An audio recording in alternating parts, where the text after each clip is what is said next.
Okay, so this is my spot 6B. One of the reasons I did 6 in two parts was because this one is going to be significantly shorter than 6A, because the Battle of Monterrey was, well, not uneventful, but simple.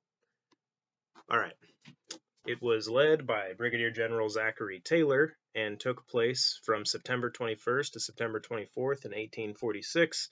And the significance of this battle over others is it is the first major conflict on Mexican soil, in addition to being the first major campaign following the taking of Santa Fe, which, through separate accounts, was for the most part taken without resistance. And then under Zachary Taylor, the strategy was basically fight in the streets for the city of Monterrey. And this was because they lacked artillery after coming from constructed forts in Santa Fe and in Texas. One of the things that the siege of Monterrey caused to happen in the Mexican American War was very heavy losses under the regiment that Zachary Taylor was commanding.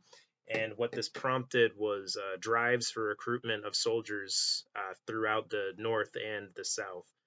And this changed the characteristics of the war in a lot of ways because less experienced men were being sent to the battlefront. And then, in addition to that, you were getting a lot of resentment from people that felt like they were being forced into service. There was no official conscription, but there are several accounts of people being brought in against their will to fight in this war. And one of the main reasons that happened was the march and fight to get into and then fight in Monterrey in Mexico, which was heavy casualties were taken on the American side, and that forced a massive recruiting drive where standards were lowered several times. And that's actually going to be one of my video points for the next one.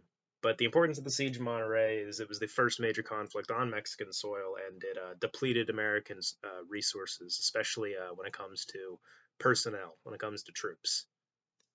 All right, and it was taken by the United States military and served as a southernmost point for the continuation of the war. And that was again September 21st to 24th, 1846.